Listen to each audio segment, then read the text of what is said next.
यति बेला मसँग संवाद गर्नको लागि पुण्य गौतम हुनुहुन्छ। पुण्य सर नमस्ते, यहाँलाई स्वागत छ। थ्याङ्क यू सो मच, धन्यवाद। शुक्रबार जसरी चारवटा बुदाहरू स्पष्ट राखेर संसद पार्टीका अध्यक्ष हर्क साम्पाङले बालेन शाहको राजीनामा माग्नुभयो होइन। अब सुकुम्बासीमा न्यूनतम मानवीयता देखाएन, राष्ट्रपतिले नीति तथा कार्यक्रम वाचन गर्दा गर्दै फुत्त बाहिरिने, संसदमा आउन जवाफ दिन लौन भन्दा पनि आउँदै नआउने, नटेर्ने, अनि सीमामा सेना नखटाएर यता सुकुम्बासीतिर आतंकित बनाउने हतियारधारी सेना पठाएर भनेर विभिन्न यो कार्यशैलीहरूलाई आधार देखाएर हर्क साम्पाङले प्रधानमन्त्री बालेन शाहको राजीनामा माग्नुभयो र बालेन शाहले सरकार गठन गरेर कार्यकाल सम्हालेको भर्खरै 1.5 महिना मात्रै भएको छ। अहिले चाहिँ फेरि हर्क साम्पाङले बोल्न त बोले, तर अति बोले भनेर अनुशासन कारबाही गर्दै सांसदबाटै निलम्बन गर्न त्यो ढङ्गको तयारी भइरहेको, निलम्बन गर्ने तयारी भइरहेको, किनभने जतासुकै राष्ट्रसभाकै कब्जा छ भन्ने हिसाबले पनि चर्चा हुन थालेको छ। के हर्क साम्पाङलाई सांसदबाट निलम्बन गर्ने सम्भावना छ पुण्य सर, कसरी हेर्नुहुन्छ?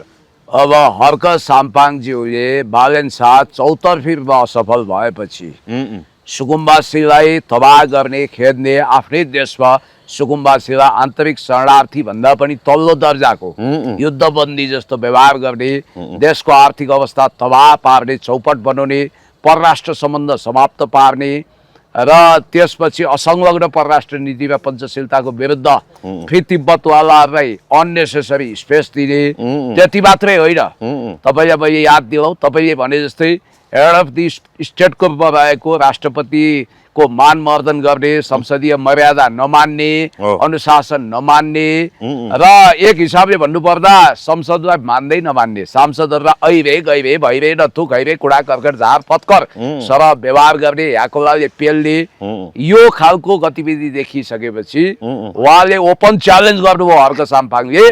राष्ट्रपालले कि त उहाँलाई संसदीय दलको नेताबाट फिर्ता ल्याओस्, होइन भने चाहिँ उहाँले नैतिकताको आधारमा राजीनामा दिनुपर्ने हो, किनभने उहाँबाट यो पद धानिँदैन, उहाँको लागि यो पद गाह्रो भयो, उहाँले डिजर्भ गर्नुहुन्न प्रधानमन्त्री पद, उहाँ त्यसको लागि उपयुक्त हुनुहुन्न भनेर के आवाज बुलन्द उठाउनु भएको थियो।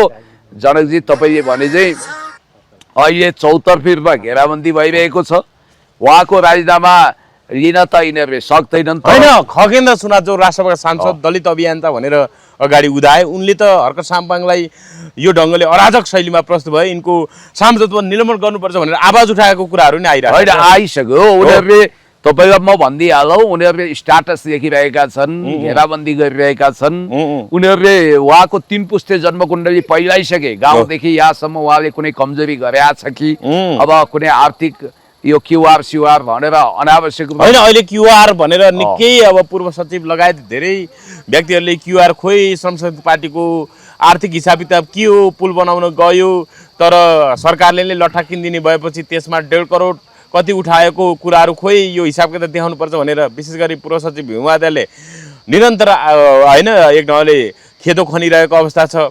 अर्को कुरा, हर्क साम्पाङले क्युआरको विषयमा प्रश्न गर्नेहरूले कति हामीलाई सहयोग गरे, कति देश बनाउन भूमिका खेले भनेर पनि उहाँले प्रतिप्रश्न गर्नुभएको छ। कसरी हेर्नु भएको छ पुण्य? यो बेतुकको कुरा हो।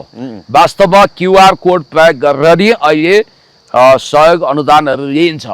भनाइको मतलब के भने बैंक एकाउन्टमा हाल्ने कुरा पनि क्युआर मार्फतै सजिलो हुन्छ।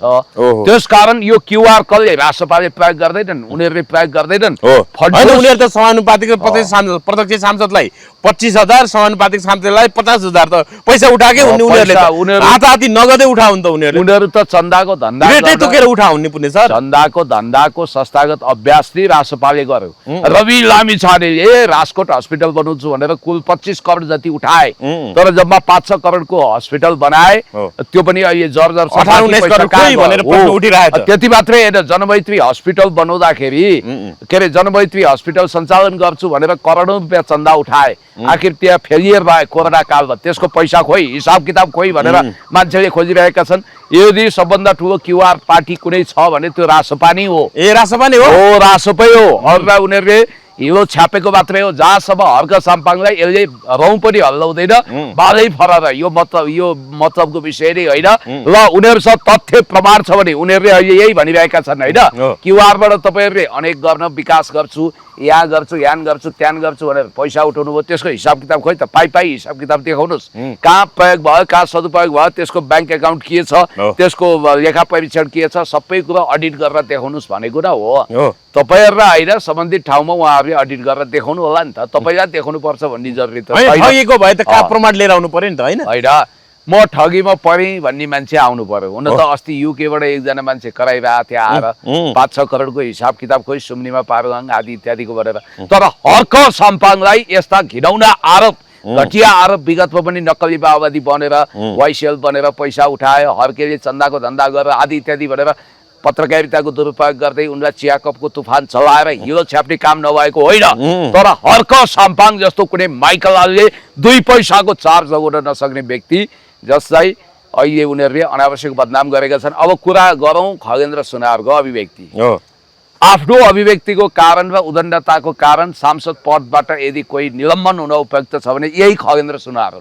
खगेन्द्र सुनार उल्टै सांसद पद निलम्बन, अरे उनले त हर्क साम्पाङको निलम्बनको माग गरिरहेछ। अनि त्यो बटन खोलेर होइन, अनि त्यसपछि आइज भेट्न ओपन च्यालेन्ज सिंगल भन्ने को त्यसरी भन्न मिल्छ, ललकार्न मिल्छ।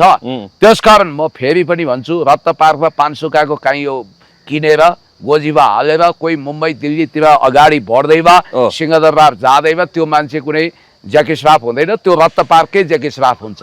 त्यस कारणले गर्दाखेरि आज हर्क साम्पाङज्यूलाई यिनीहरूले सानो कमजोरी टेलिस्कोप लगाएर हेरिरहेका छन्, सानोभन्दा सानो कमजोरीको प्रतीक्षामा छन्। मेरो विचारमा यिनीहरूले अहिले गुप्त ढङ्गले इन्टेलिजेन्स नै बनाएर हर्क साम्पाङको गाउँदेखि पारिवारिक स्थिति, उनको घरेलु स्थिति, उनको आर्थिक अवस्था सारा कुराको सूक्ष्म अवलोकन गर्दैछन् र उनीहरूले पाए भने, यति पनि कज पाए भने उनीहरूले मुद्दा हालेर फसाउन खोजिरहेछन्, फौजदारीमा जान खोजिरहेछन्, नसकेर हो। त्यस कारणले गर्दाखेरि यो दिवा स्वप्न देख्नु पर्दैन। हर्क साम्पाङज्यूलाई जसले अपदस्थ गर्छु भन्छ, यो सरकारै अपदस्थ हुन्छ। किनभने यो सरकार, तपाईँको एउटा कुरा के छ भने, यो हाम्रो गाउँघरतिर भनाइ छ कि जसले अति हतार गर्छ नि हरेक कुरो, त्यसको आयु पनि छोटो हुन्छ। यो धरतीबाट उसलाई चाँडै जानुपर्छ। त्यसै गरी कुनै पनि शक्तिले यदि अति साह्रो हतार गर्यो भने अति सर्वत्र वर्जयते, अतिले क्षति निम्ताउँछ।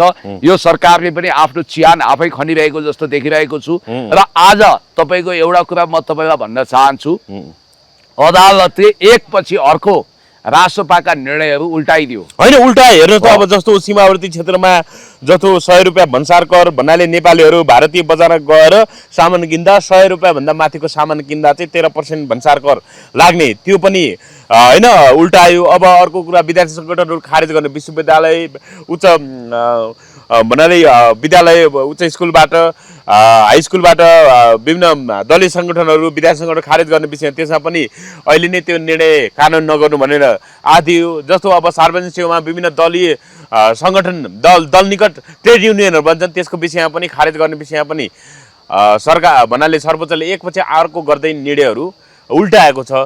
यो हिसाबले सरकार चाहिँ हतारोमा छ, सरकारले अलिकति परिपक्व ढङ्गले निर्णय गरेन भनेर अदालतले त्यसमा ब्रेक लगाइदियो हो त पुण्य सर, कसरी हेर्ने? एकदम अवश्य होइन। तर कतिपयले फेरि प्रधान न्यायाधीश नियुक्ति सिफारिस 1 नम्बरलाई नछानेर 4 नम्बर छान्दाखेरि चाहिँ यो ढङ्गको उल्टो भन्नाले सरकारको निर्णय विरुद्ध अदालत गयो भन्नेहरू पनि छन् नि। त्यस्तो होइन, सरकारले न्यायिक ढङ्गले परिपक्व काम नगरेपछि, गैर न्यायिक काम गरेपछि, गैर संवैधानिक काम गरेपछि, एकदम हाउडे तरिकाले अगाडि बढिसकेपछि, पेलताल जेलजाल ठेलठालको नीति लिएपछि, अदालतको अवज्ञा गरेपछि, अदालतका मान्य सिद्धान्तहरूलाई नमानेपछि त हुने परिणाम त यही हो। त्यो ठाउँमा हर कोही हुन्थ्यो भने पनि 1 नम्बरमा सपना मल्ल प्रधानज्यूकै नाम सिफारिस हुन्थ्यो भने पनि परिणाम यही आउने हो। किनभने तपाईँलाई म श्रृङ्खलाबद्ध रूपमा तपाईँले राख्नु हो, जस्तो एउटा कुरो सीमावर्ती क्षेत्रमा 100 रुपियाँ भन्दा बढीको सामान ल्याउँदाखेरि भन्सार कर लाग्ने भनेर त्यहाँका नेपालीहरूको रुवा बासी गराएको थियो। होइन, इन्डियनहरूले पनि बालेन शाहको विरोध गरे नि। हुन त उनीहरूको व्यापार सुक्यो नेपालीहरू नकिन्दा भनेर उनको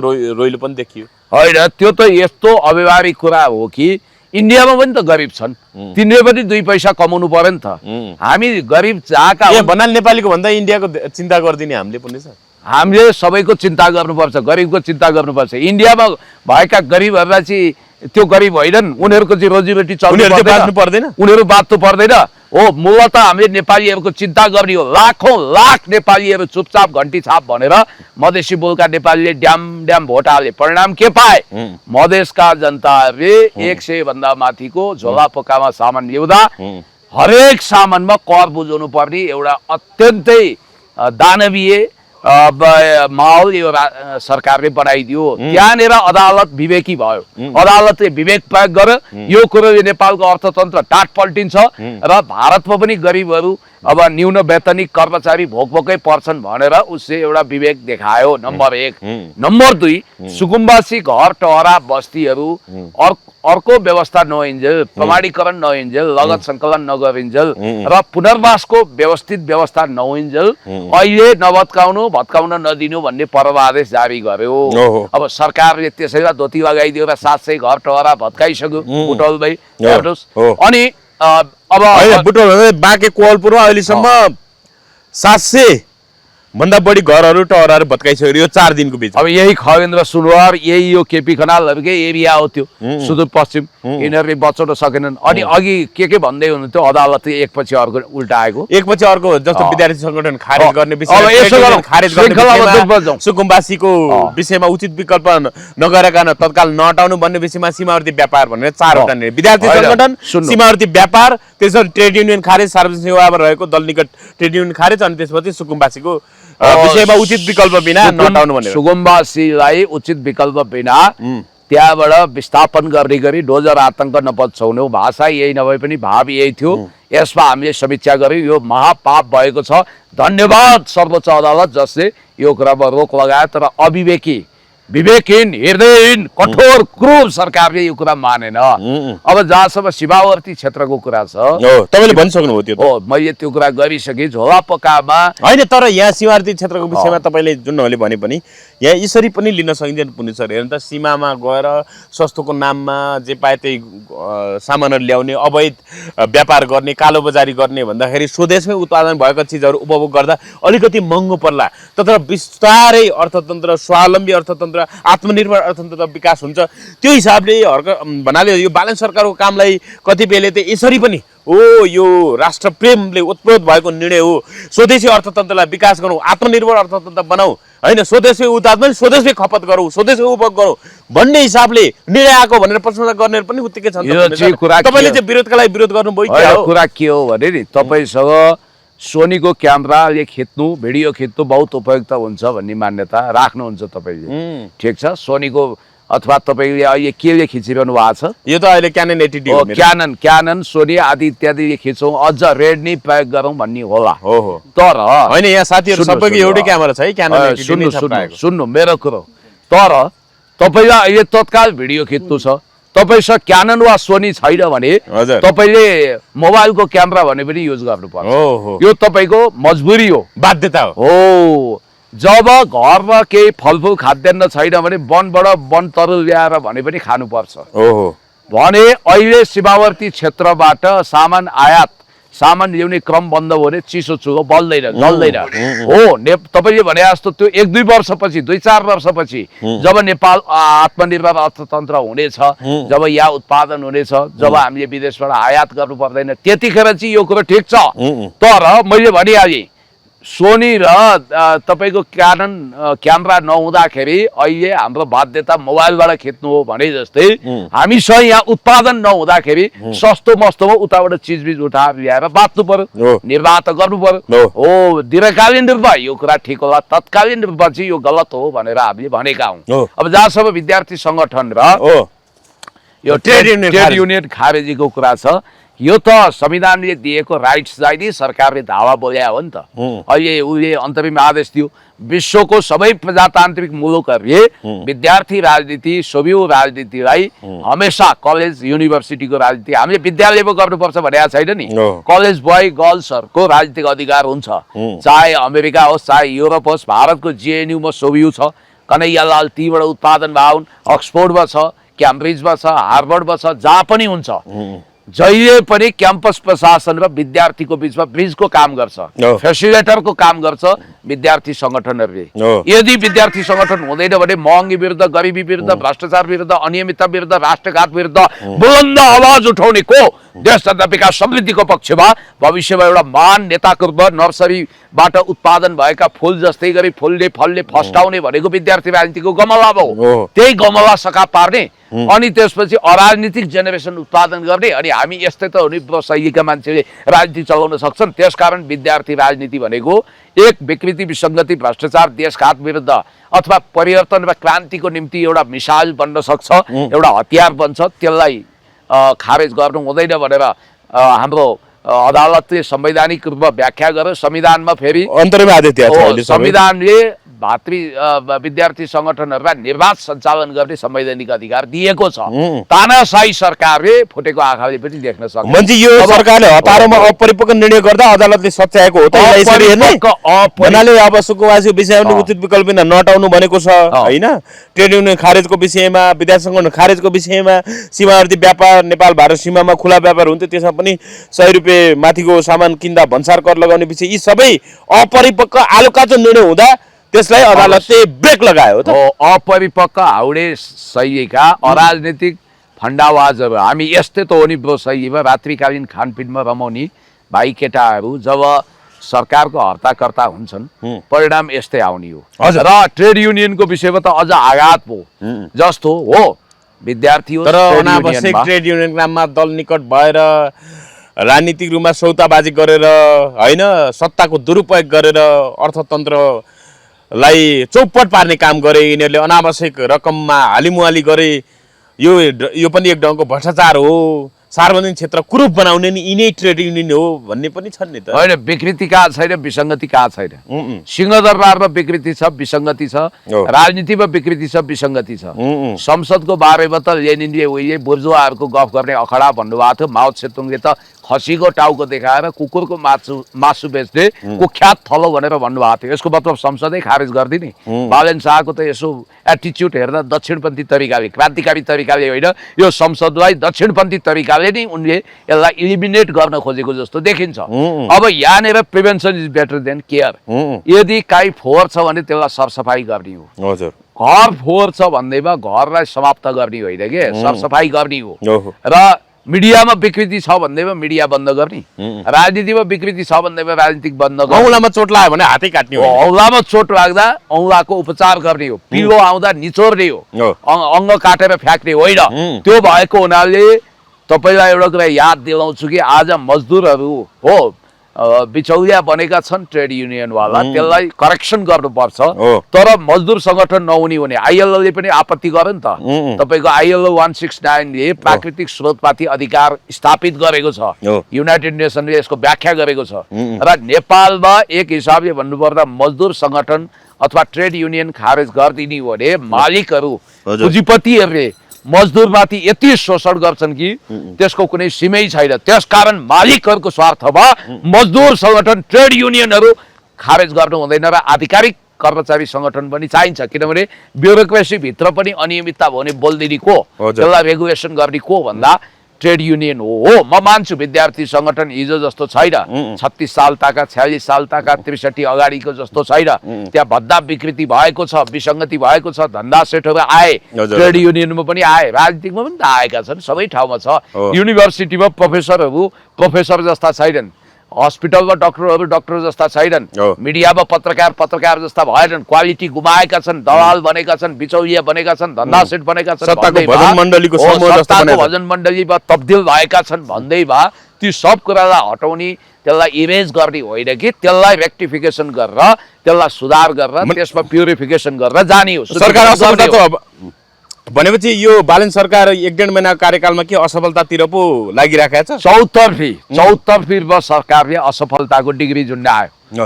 एकातिर कार्यकौशलता छैन, दोस्रो आग्रह पूर्वाग्रह र प्रतिशोध ज्यादा हो, तेस्रो असंलग्न परराष्ट्र नीति र पञ्चशीलता विरुद्ध, खास गरी मित्र राष्ट्र चीन, रुस विरुद्ध अथवा भारतै विरुद्ध पनि उत्पात यहाँ चलखेल भयो।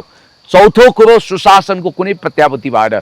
जनकजी म तपाईँलाई भन्न चाहन्छु नेपालको प्रायोरिटी के हुनुपर्छ थाहा छ? अलिकति तपाईँ धैर्यता दिनुहोस् है। हजुर। तपाईँलाई एउटा नयाँ कोर्स पनि मिल्छ। ओहो। अहिले उहाँले चिजको ब्रान्डिङ गर्नुभयो। हो होइन, आउनुभयो शनिबार अस्ति हिजो अस्ति त उहाँले पोस्टर हालिराख्नु भएको छ, डिडिसीको फोटो हालेर चिजको पनि चिज खाएको फोटो पनि हाल्नु। सामाजिक सञ्जालमा त त्यो चिज सर्टेजै भयो बजारमा। बालेन शाहले खाइसकेपछि त्यत्रो हाहाकारै मच्यो, विज्ञापन कम्पनीहरू नै छक्क परे भन्ने कुरा आयो। होइन सुन्नु, यो चिजवालाको जुन विज्ञापन छ अब उहाँले स्वदेशी उत्पादनलाई घरेलु उत्पादन उहाँले ब्रान्डिङ गर्न त्यो फोटो ल्याइएको भनेर बुझे कतिपयले। कतिले बालेन शाहको यो के हो लोकप्रियतावादमा शासन गर्न खोजिरहेको पनि भने। लोकप्रियतावाद मात्रै होइन, उहाँ त ब्रान्ड एम्बेसडर बनेर पैसा त कमाउनु भएन भनेर पनि भनिरहेछ।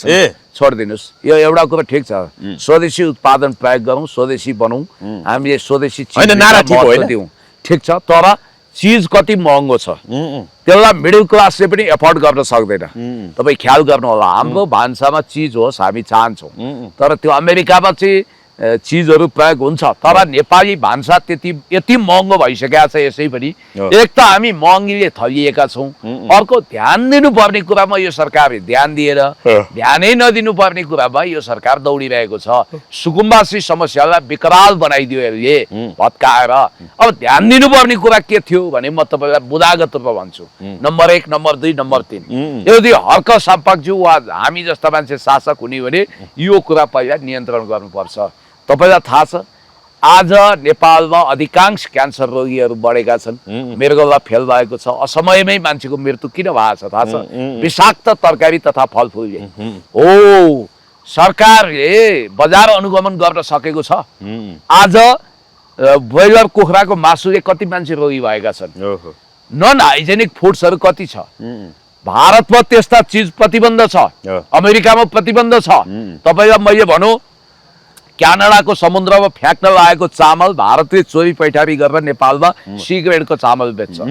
अचाक्री महँगो चामल 500-550 रुपियाँ किलो भइसक्यो नेपालमा। भन्नाले तपाईँलाई एउटा म के कुरा बुझाउँछु भने नेपालमा स्याउ सुन्तला तरकारी फलफुल जति पनि हामीले खाएको छौँ नि, हाम्रो भान्सा पुरै विषालु छ। मान्छे अधिकांश बिरामी भएर यहाँ उपचार गर्न नसकेर भारतको राजीव गान्धी हस्पिटल, लीलावती हस्पिटल सबै त्यहाँ उपचार मेदान्त त्यहाँ त आदि नेपाली भर्ना हुन्छन् भन्ने बित्तिकै यो देशमा क्यान्सर सार्ने अनि कलेजो फेल गराउने, मृगौला फेल गराउने, मान्छे मार्ने, यो कुराको अनुगमन सरकारले किन गर्दैन? विषाक्त तरकारी फलफुल चेक गरेर त्यो जसले विषाक्त बेचेको छ त्यसलाई कडाभन्दा कडा कारवाही गरेर त्यसलाई ज्यानमारा केसै लगाउनुपर्छ। त्यस्तो विषाक्त तरकारी फलफुल ब्रोइलर कुखुरा आदि इत्यादि बेच्नेलाई कडाभन्दा कडा कारवाही गर्नेमा यो सरकारको ध्यान छैन। नम्बर 1 हामीले गर्नु पर्थ्यो त्यो। दोस्रो अर्ग्यानिक खेतीपातीमा जोड गर्नुपर्छ। तेस्रो कृषिलाई निर्वाहमुखी अर्थतन्त्र भनेको छ, त्यो कुरो गलत छ। होइन, संविधानमै व्यवस्था भएको समाजवाद उन्मुख अर्थतन्त्र बनाउने भने त यस्ता कार्यक्रम पो लाग्यो। यस्ता कार्यक्रम। अनि अर्को तपाईँले हामी कहाँ नापतौल तथा गुणस्तर विभाग के हेरेर बसेका छ? आज हरेक होटलमा हेर्नुहोस्, एक दिन म एउटा उदाहरण तपाईँलाई दिन्छु। म कहीँ चना र आलु मागेँ, चिसो त्यो उसबाट म हेर्दैछु, त्यो फ्रिजबाट निकाल्यो। अनि निकालिसकेपछि त्यो बनाएर दिँदा पनि त्यो राग आइरहेको थियो के, गन्ध। भनाइको मतलब के हो भने 24 घण्टा पनि फ्रिजमा राख्नु हुँदैन कुनै चिज भने आज 3 दिनदेखि फ्रिजमा राखेका चिजहरू तपाईँलाई बनाइ तुलाइदिन्छ। चिया थर्मसमा बेच्छ, बनाइको मतलब चिया बनाएर थर्मसमा राखेको छ त्यो बेच्छ। मूल्य सूची छैन, प्राइस सिट। अनि त्यसपछि त्यो आशिका तामाङहरूले अनुगमन गरे, त्यहाँ पार्किङ शुल्क घटाएको छ कहीँ? सबै ठाउँमा लिइरहेछ, घट्यो, कब्जा गरिरहेछ नि त सार्वजनिक ठाउँहरू। त्यसो भए तपाईँले खाद्यको गुणस्तर चेक गर्नु भएको छ?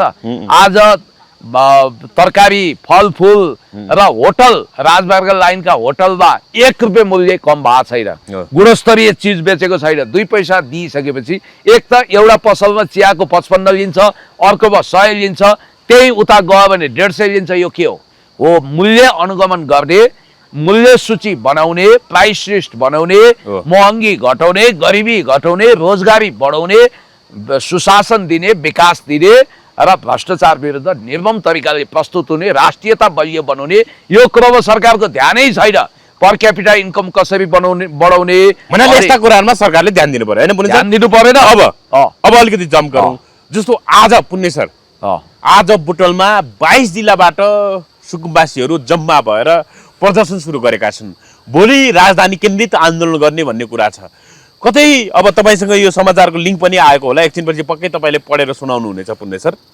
कसरी हेर्नुभएको छ हजारौं सुकुम्बासीहरू आज बुटवलमा, रूपन्देही जिल्लाको बुटवलमा सडकमा छाता ओढेर, यो चर्को घाममा छाता ओढेर कालम्मै भएर सडकमा उत्रिएका छन् पुण्य सर। यसलाई तपाईँले कसरी हेर्नुभयो? एकछिनपछि तपाईँले पढेर न्युज पनि सुनाउनुहुन्छ होला।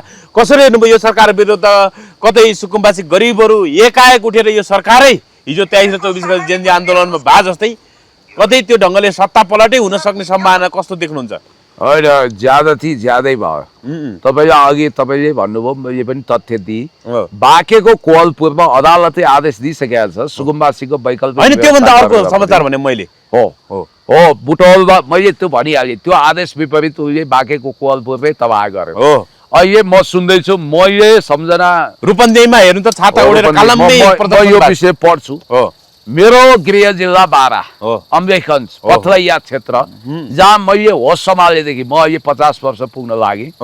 आजभन्दा 45 वर्ष अगाडिको सबभन्दा पुरानो सम्झना होइन। हाम्रो शर्मिला वाइबा बहिनीको पनि घर त्यतै हो होइन, अम्बेखगञ्जतिर। त्यो बस्ती अहिले हटाउन खोजेको वा हटाउन लागेको वा हटाउँदै गरेको भन्ने मैले सुनेको छु। भन्नाले 50औं वर्षदेखि मानव बस्ती रहेको ठाउँमा डोजर चलाउने के आतंक मच्चाएको। अब यहाँ म पढ्दैछु, बुटवलमा देशभरिका यहाँ सुकुम्बासीहरूको भव्य प्रदर्शन भएछ। त्यो पढेर गर्नु होला। बुटवलमा देशभरिका भूमिहीनहरूको शक्ति प्रदर्शन सुरु, छाता ओढेर सडकमा ओर्लिए फोटो फिचर भनेर आएको छ। रूपन्देही सार्वजनिक यहाँ हेर्नु होला, यसरी आएको छ। कालम्मै होइन, सडकैभरि छाता छाता छातै छाता हो। यो फेरि चुनाव चिन्ह हो, घाम छल्न मात्रै। सार्वजनिक जग्गा संरक्षणको नाममा वैकल्पिक व्यवस्था बिना वर्षौंदेखि बसोबास गर्दै आएका नागरिकहरूमाथि सरकारले डोजर चलाएर आतंक मच्चाएको आरोप लगाउँदै भूमि सुकुम्बासी तथा अव्यवस्थित बसोबासीको बृहत प्रदर्शन बुटवलमा सुरु भएको छ। नेपाल भूमिहीन सुकुम्बासी तथा अव्यवस्थित बसोबास सङ्घर्ष समिति रूपन्देहीको आयोजनामा प्रदर्शन सुरु भएको, राजमार्ग चौराबाट प्रदर्शन सुरु भएको छ। ट्राफिक चोक पुगेर सभामा परिणत हुने सङ्घर्ष समितिका संयोजक खगेन्द्र पौडेलले जानकारी दिए। सरकारले गरिब सुकुम्बासी तथा अव्यवस्थित बसोबासीका घर टहरामा कुनै विकल्प नदिई डोजर चलाएर उठीवास लगाउने काम गरिरहेको छ। यसको सशक्त प्रतिवाद गर्न आन्दोलन गर्नु परेको उनले भने। सङ्घर्ष समितिका सल्लाहकार वीरेन्द्र विकका अनुसार सरकारले वैकल्पिक व्यवस्थाको भरपर्दो आधार तयार नगरी हतारमा बस्ती हटाउने अभियान चलाउँदा देशभरिका 12 लाखभन्दा बढी परिवार प्रभावित भएका छन्। यसबाट झन्डै 50 लाख नागरिक प्रत्यक्ष नागरिकमा असर परेको उनको भनाइ छ। त्यसै गरी 4 जेठमै बुटवलमै राष्ट्रिय सम्मेलन आयोजना गरिने सङ्घर्ष समितिले जनाएको छ। सम्मेलनमा विज्ञ, अधिकारकर्मी तथा विभिन्न जिल्लाका प्रतिनिधिहरूको सहभागितामा भूमिहीन तथा अव्यवस्थित बसोबासीको समस्याबारे छलफल गरी ठोस निष्कर्ष निकालिने जनाएको छ। सम्मेलनले राष्ट्रिय स्तरको सङ्घर्ष समिति गठन गर्ने तथा सरकार र प्रमुख राजनीतिक दललाई ज्ञापन पत्र बुझाउने कार्यक्रम तय गर्ने सङ्घर्ष समितिका सल्लाहकार विकले जानकारी दिए। सङ्घर्ष समितिको आन्दोलनलाई नेपाली काङ्ग्रेस, नेकपा एमाले, नेकपा माओवादी केन्द्र, नेपाल कम्युनिस्ट पार्टी, श्रम संस्कृति पार्टी, राष्ट्रिय प्रजातन्त्र पार्टी सहित रूपन्देहीका 12वटा राजनीतिक दलले ऐक्यबद्धता जनाएका छन्। सङ्घर्ष समितिले यसअघि सरकारले ल्याएको भूमि सम्बन्धी कानुन कार्यान्वयन गर्न पनि माग गरेको छ।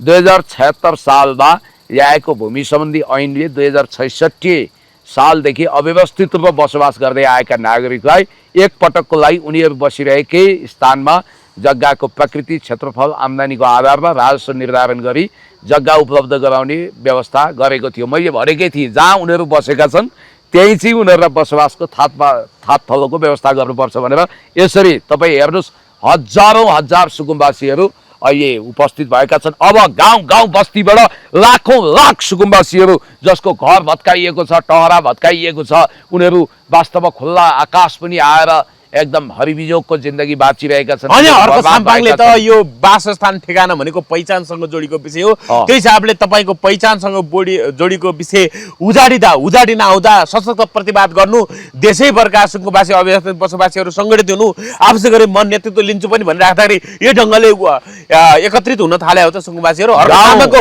आह्वानको पनि ठुलो भूमिका छ यसमा। हो, गाउँ गाउँ बस्ती बस्ती आज जागेको छ, तातेको छ, जुरुके उठेको छ, उठ्नु पनि पर्छ। किनभने यो धरती हामी सबैको लागि भगवानले उपहार दिएको।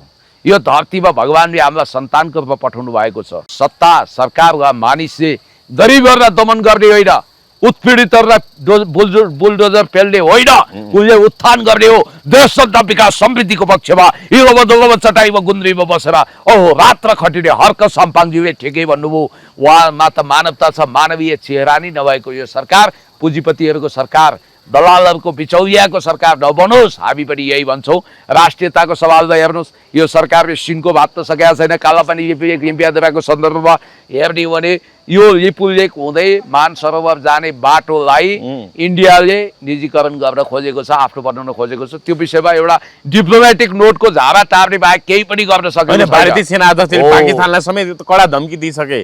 पाकिस्तान इतिहासमा सीमित हुने कि नक्सामा सीमित हुने सोच्नुपर्छ भन्न थालिसके।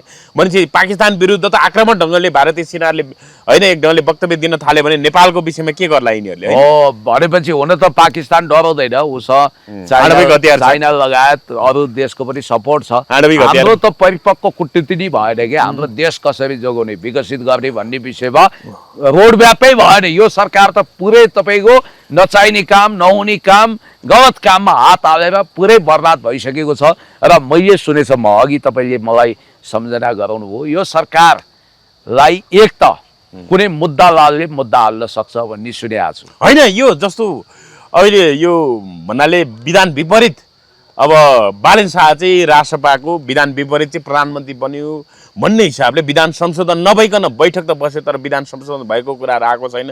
त्यो हिसाबले कसैले मुद्दा हालेर चाहिँ बालेन शाहलाई प्रधानमन्त्रीबाट अदालतबाटै बर्खास्त हुने अवस्था आफ्नै आउन सक्छ। मुद्दा सर्वोच्चमा जाँदैछ भन्ने कुराहरू आइरहेको छ। त्यो अवस्था आउन सक्छ पुण्य सर? कानुनी रूपमा त आउन सक्छ नि त। मैले त्यही भएर बालेनकै हितमा सुरुदेखि नै तपाईँले याद गर्नुभएको थियो, एउटा कुरो भनिरहेको थिएँ, रासपाले कुनै पनि दिन कुनै मुद्दालाललाई कुनै मुद्दा बहादुरलाई प्रयोग गरेर होइन, या कमी छैन मान्छेको, उनीहरूको विरोधी नै देखिने त्यस्ता मुद्दालाललाई उकासेर लु यो सरकार गैर विधान विपरीत छ, रासपाको विधान अन्तर्गत संसदीय दलको नेता हुन त्यो पार्टीको सभापति हुनुपर्छ भन्ने छ। तर उसले आफ्नो विधान जस्ताको तस्तै राखेको छ। विधानमा एउटा अक्षर कमा फुल स्टप पनि चेन्ज गरेको छैन। एज इट इज विधानबाट रासपाको संसदीय दलको नेता बालेन शाह हुन मिल्दैन, सभापति बाहेक अरू मिल्दैन। कि त उनीहरूले विधान संशोधन उही गरेर सभापति बाहेक पनि संसदीय दलको नेता जोसुकै हुन सक्ने भन्ने प्रावधान राख्नु पर्थ्यो।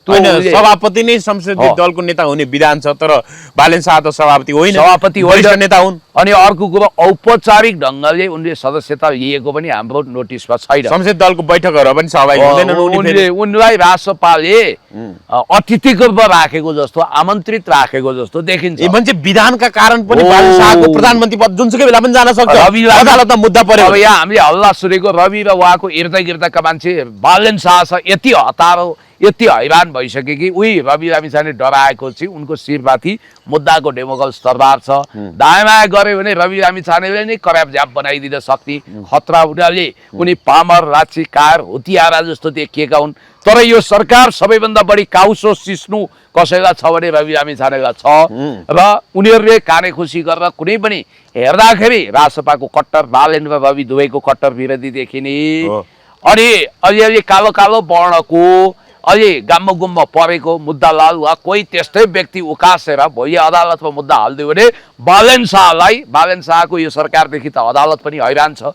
र त्यो विधान टेकेर व्याख्या गर्दा पनि कसैको अनुहार मन परोस् नपरोस्, तर वास्तवमा विधान त बालेन शाहको प्रधानमन्त्री पद त वैध छैन नि त। त्यस कारण कुनै पनि दिन मुद्दा परेर उनी टोपल डाउन हुन सक्छन्, एउटा त्यो सम्भावना। दोस्रो, बालेन शाहको स्वभाव अनुसार कुनै पनि दिन तिमीहरूको प्रधानमन्त्री तिमीहरू नै खाओ भनेर सन्केर हिँड्दिन सक्छन्। उनको त्यो स्वभाव पनि छ, हैरान परेशान भएर, किनभने उनी राजनीतिक कर्मी होइनन् नि त, राजनीतिक मान्छे होइनन्। तेस्रो चाहिँ गाउँ गाउँ बस्ती बस्तीबाट जसरी हिजो जेनजी आन्दोलनको नाउँमा 10,000 20,000 मान्छे सडकमा उत्रिएर होइन आज त होइन बुटलबाट सुरु भयो हजारौँ होइन भनेपछि यस्तै तरिकाले यो विद्रोहको रूपमा जन्मेर कतै बालन शाहको सरकारलाई पनि जरेदेखि उखेल्न सक्छ पुलिस। हिजो केपी शर्मा ओलीको सरकार जसले कालापानी ब्याधुराको महान नक्सा जारी गरेका थियो, trans Himalayan multi dimensional connectivity नेटवर्कको नेपाललाई हिस्सा बनाएको थियो। नेपाल बहुआमिक हिसाबले अगाडि बढ्दै थियो, कमी कमजोरी थियो, सुशासन कम थियो, तर त्यो सरकारलाई संविधानले चिनेको थियो, कानुनले चिनेको थियो, पार्लियामेन्टले चिनेको थियो। त्यस्तो वैधानिक सरकारलाई जेएनजी आन्दोलनको नाउँमा टोपल डाउन गरेर सुशीला कार्की जसलाई संविधानले चिन्दैन थियो उनको सरकार बनाइयो भने भोलि आज 10,000 भोलि सुकुम्बासी गरिब भूमिहीन अथवा महँगी पीडित राष्ट्रवादी सबै जुरुक्कै उठेर लाखौँ लाख मान्छे उठेर यदि नारायणी टिबल लगेर राजालाई सिर्पेच लगायो भने पनि आश्चर्य मान्नु पर्दैन। अनि हर्क साम्पाङ वा हामी जस्ता मान्छेलाई मन्त्री प्रधानमन्त्री बनायो भने पनि आश्चर्य मान्नु पर्दैन। अथवा तपाईँलाई एउटा कुरा भन्न चाहन्छु, यो देशमा अब एउटा नजिर त बस्यो, आन्दोलन भिडले कुनै पनि कुरा तय गर्ने रहेछ, संविधान र कानुनमा पनि लाचार बनाइएको छ, एउटा उनको सम्भावना अदालतबाटै उनको पद जान सक्छ, त्यस्तै पर्यो भने। दोस्रो जनविद्रोह, सुकुम्बासी गरिबहरूमाथि उनले गरेको अत्याचार, त्यसबाट उनी सिद्धिन सक्छन्। तेस्रो, अब यो विषय चाहिँ व्याख्या मलाई गर्न नलगाउनुहोस्, दैविक दण्ड भयङ्कर खतरा छ। भगवानले कसैलाई सजाय दिन चाहनु भने उसलाई समाप्त गरिदिन सक्नुहुन्छ। त्यो दैविक दण्ड विनाशकाले विपरीत बुद्धि भने जस्तो उनलाई दैविक दण्डको डन्डा उनको शिरमाथि बज्रिन सक्छ। तेस्रो कुरो, रवि लामिछाने हैरान परेशान भएर संसदीय दलको नेतै फेरिदिन सक्छन्। त्यो भयो नि प्रधानमन्त्री त स्वतन्त्र हो। त्यो अब अन्त्यमा जाँदा आज मदन आश्रित स्मृति दिवस, के भन्नुहुन्छ नेकपा एमालेका अध्यक्ष पूर्व राष्ट्रपति विद्यादेवी भण्डारीलाई शुभकामना आदान प्रदानदेखि विभिन्न सन्देशहरू दिनुभएको छ, के भन्नुहुन्छ तपाईँ? जननेता मदन भण्डारी र जीवराज आश्रितज्यू वास्तवमा आजकै दिन 2050 सालमा जेठ 3 गते होइन 3 कि 4 गते हो आज 3 गते हो 3 गते त भोलि संसदको बैठक छ। भोलि संसदको बैठक छ।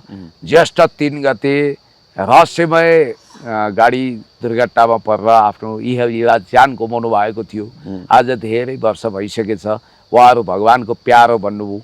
अब यहाँनिर एउटा कुरो के छ भने यो अहिलेको अवस्थामा जननेता मदन भण्डारीका विचारहरू, उहाँका सोचहरू एकदमै दूरदर्शी थिए। उहाँ महान नेता हुनुहुन्थ्यो। बीपी कोइराला नेपाली मूलको मौलिक राजनीतिक विचार सिद्धान्त नै होइन जनताको बहुदलीय जनवाद हो, मदन भण्डारीले प्रतिपादन गरेको भनेर विद्यादेवी भण्डारी पूर्व राष्ट्रपतिजीले भन्नुभएको छ आज। हो, एकदम अवश्य पनि।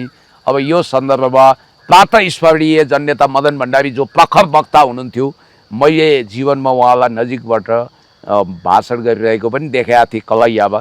2048-49 सालमा म नै हेर्न गएको थिएँ। यद्यपि म त्यतिखेर जनमोर्चा समर्थित विद्यार्थी सङ्गठनको जिल्ला सदस्य थिएँ। आज उहाँलाई स्मरण गर्ने दिन, उहाँलाई हार्दिक श्रद्धा सुमन। र अब नेकपा एमालेमा पनि हलचल छ। अर्को कुरो मैले जाँदा जाँदै भन्नुपर्छ, नेपालमा डाटा सेन्टर स्थापित गर्ने प्रपञ्च छ। होइन, डाटा सेन्टर स्थापना हुँदा त हामीलाई नै सहज होला नि त भोलि। होइन, हाम्रो फेसबुक, युट्युब, इन्स्टाग्राम होइन टिकटक चलाउनै सहज त्यो होला। हेर्दा तपाईँलाई सहज, तर यहाँ नेपाललाई रेडर बनाएर भारत र चाइनालाई चेक गर्नको निम्ति, सारा इन्फर्मेसन कलेक्सन गर्नको निम्ति प्रपञ्च पनि हुँदैछ भन्ने कुरो तपाईँले बुझ्नु पर्यो, एउटा कुरो।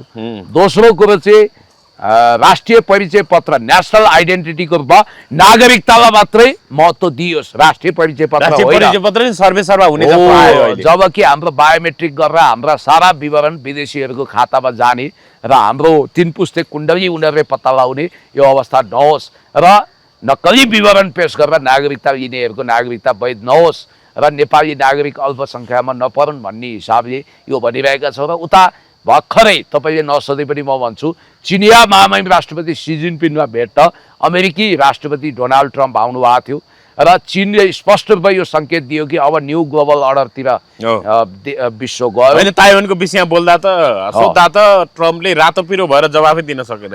अहिले गर्दा अहिले उता चीन भ्रमण सकाएर अमेरिका पुग्ने बित्तिकै फक्स न्युजको अन्तर्वार्ता उनले के भन्यो, ताइवानले स्वतन्त्रता घोषणा नगर्नु भने ताइवानलाई चेतावनी नै दिए। अहिले फेरि रात अब रुसी राष्ट्रपति भ्लादिमिर पुटिन आउँदैछन् चीन होइन। अब अमेरिकी राष्ट्रपति फर्किए लगतै 72 घण्टाभित्र भनेपछि एकाएक बेजिङ चाहिँ विश्व राजनीतिको केन्द्र बन्दै जस्तो देखिन्छ। सुपर पावरको प्याराडाइम सिफ्ट भएको कुरोको झलक हो यो। अहिले संसारको पावर हाउसको त्यो ट्रान्सफर्मेसन भएको छ र पावर हाउस ब्रसेल्स वासिङटनबाट सिधै बेजिङमा सरेको छ, मस्कोमा सरेको छ। न्यू ग्लोबल अर्डर जो सोसियलिस्ट मोड अफ प्रोडक्सन अन्तर्गत छ त्यो चाहिँ चाइना र रसियाले कन्डक्ट गर्छ। अब हाम्रो पोजिसन कहाँ? हामी असंलग्न परराष्ट्र नीति पञ्चशीलतामा विश्वास गर्छौँ। हामी कतै ढल्किँदैनौँ कोल्टिँदैनौँ भने पनि नयाँ समाजवादी विश्व धर्ममा कहीँ न कहीँ हामीले आफूलाई आबद्ध गराउनु पर्ने हुन्छ।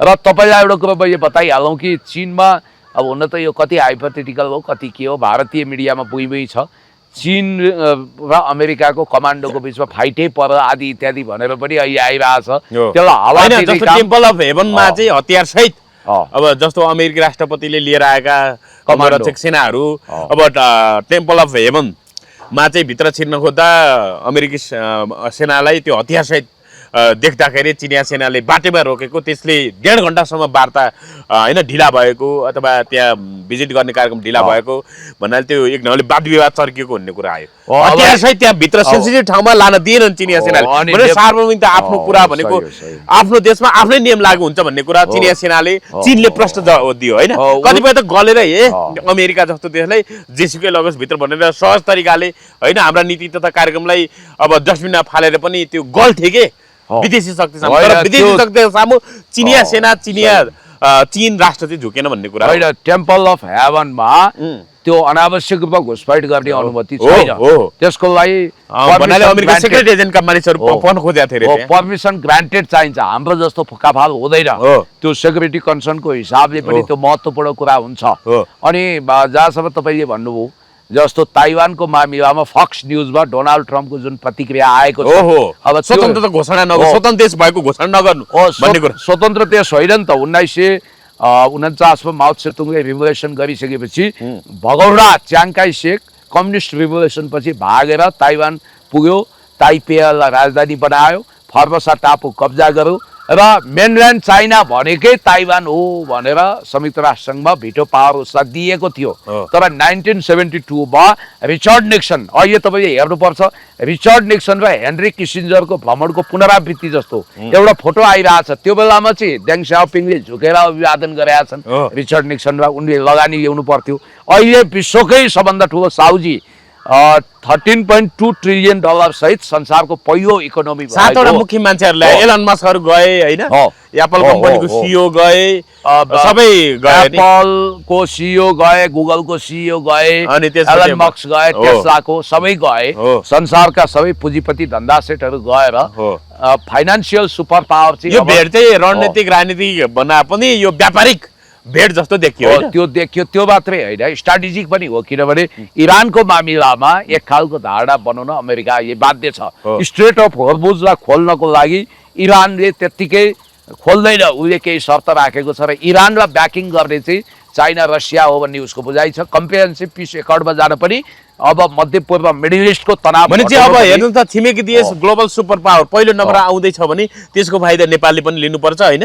अब भन्नाले कूटनीतिक हिसाबले नेपाल अब्बल देखिनुपर्छ हरेक विचारमा। अलिकति सही, अलिकति अमेरिकाको मामिलै भनौँ तपाईँलाई कि अहिले वास्तवमा उनीहरूसँग झन्डै 15 ट्रिलियन डलरको एउटा फन्ड छ जो उनीहरूले BRI अन्तर्गत बेल्ट एन्ड रोड इनिसिएटिभ अन्तर्गत 1 ट्रिलियन इक्वल टु 10 खर्ब हुन्छ डलर होइन, 15 खर्ब अमेरिकी डलर, 15 ट्रिलियन अमेरिकी डलरको फन्ड रेज गरेर बसेका छ र 149 देश त्यसको साझेदार छन्, त्यो कनेक्टिभिटीमा जोडिया छन्। दुर्भाग्य र दुःखको कुरा भन्नुपर्छ, हुन त दुर्गा प्रसाई जस्ता मान्छे सानो कुरालाई हावा दिएर तिल्ला पहाड बनाउन सिपालु छन्। त्यहाँ उही हाम्रो दलहरूको झगडा जस्तो चिनिया र अमेरिकी सेनाले फाइट खेले भनेर हाउडे कुरा गरिरहेको पनि देखेँ। त्यो चाहिँ होइन है, फेरि तथ्यमा जानुपर्छ, उहाँले एक्जाजरेट गरेको हो। अब नेपाल तपाईँलाई भन्दैछु, संसारको सबभन्दा ठुलो फाइनान्सियल सुपर पावर जोसँग लत्रिसक्यो अमेरिका, झुकिसक्यो सिङ्गो युरोप, अब एउटा प्याचअप गर्नको लागि ऊ बाध्य छ। मिडल इस्टको मामिला होस्, अफ्रिकाको मामिला होस्, जहाँको मामिला क्यारिबियन टापु राष्ट्रको, अब चीनलाई इग्नोर गरेर रसियालाई इग्नोर गरेर संसारमा कुनै पनि फरेन पोलिसी अमेरिकाले तय गर्न सक्दैन। स्ट्राटेजिक आर्म्स रिडक्सन ट्रिटी अन्तर्गत शीतयुद्ध कालमा 2/3 हतियार रिडक्सन गर्ने कुरामा वास्तवमा रसिया इमान्दार थियो, अमेरिका इमान्दार नहुनाले भ्लादिमिर पुटिनले एकतर्फीर्फ त्यो तोडेका थिए। अब अहिले के देखिन्छ भने विश्वका दुई सर्वशक्तिमान र बुद्धिमान पुरुष महापुरुष चिनिया महामहिम राष्ट्रपति सी जिनपिङ, रुसी राष्ट्रपति भ्लादिमिर पुटिन। अब इन्डिया त त्यो विस्कल गर्ने हो, उही विश्वगुरु भने पनि उसको तर यहाँ त कति विश्लेषकहरूले मोदी एक नम्बरको भन्छन्, गलत कुरा हो। हिन्दू भन्दै मोदी मात्रै। यहाँ बालेन भनिदिन्छन्, अब कुरो छोड्नु न, अब बालेन विश्वगुरु हो, बालेनले हाक्छ भनेर बालेनका जुन अहिले वादविवाद पर्यो नि पुनित सर, अमेरिकी सेनालाई निर्वस्त्र त होइन, अमेरिकी सेनाको सबै हात हतियार चिरिया सेनाले नियन्त्रण लिएर मात्रै भित्र पस्न दियो भनेपछि एक ढङ्गले अमेरिकालाई यो अपमान हो। अपमान भन्दा पनि उनीहरूले आफ्नो डिसिप्लिन पालन गरे, त्यो ठाउँमा जोसुकै भए पनि त्यही गर्थे, वास्तवमा त्यो ठिकै गरे हो। अब यहाँ चाहिँ बालेनको इन्डियामा मोदीको गोदी मिडिया भने जस्तो नेपालमा बालेनका पालेन मिडियाले के प्रोपोगन्डा गर्छन्, चिया कपको तुफान चलाउँछन्, स्याल हुइया मचाउँछन्। It's doesn't matter for mind, यो विषय मेरो महत्त्वको विषय होइन। तर एउटा कुरो भन्छु, आज नेपालले तपाईँलाई एउटा कुरो भन्छु, केपी शर्मा ओलीज्यू प्रधानमन्त्री हुँदा साङ्घाई कोअपरेसन अर्गनाइजेसनको ग्लोबल समिटमा गएर हामी नेपाललाई विकसित बनाउन चाहन्छौँ भनेपछि 2200 बिघा जमिन झापाको कमल गाउँपालिकामा खरिद गरेर 100 करोड उद्योग बनाएर 10औं लाखलाई रोजगारी दिने तयारी भएको थियो। तर बालेनजीले त्यसलाई लभ पार्क, डेटिङ पार्क के बनाइदिने भनेर ध्वस्त पार्नुभयो। दर्शकहरूको लागि पनि अलि लामो भएन, अब सकौ। हस्, धन्यवाद। हुन्छ, इतिहासमै सबभन्दा बढी पक्नुहोस्, हतार नगर्नुहोस्, इतिहासमै सबभन्दा बढी चाइना विरोधी गतिविधि भएको छ, एक चीन नीति विरुद्ध छलफल भएको छ। सुपर पावर चाइना हुँदा आर्थिक रूपमा संसारको धनी देशभन्दा त्यसको फाइदा हामी उठाउने होइन कि चीनलाई चिडाउने, भारतसँग शत्रुता बढाउने, सन्तुलन कायम गरे सरकारले। एकदमै डिप स्टेट, डिप स्टेट र पश्चिमाहरूको इसारामा नाच्ने, हातमा टिओबीको ट्याटु खोप्नेहरूलाई मन्त्री बनाउने। जबसम्म यो सरकारले धृष्टता गर्छ तबसम्म नेपाल रसातलमा जान्छ। रुसले दिन खोजेको 10औं अर्ब अनुदान पनि लिन खोजेको छैन यो सरकारले। खबरदार, समृद्धि र विकासतर्फ अगाडि बढौँ, यही भन्छु। Thank you.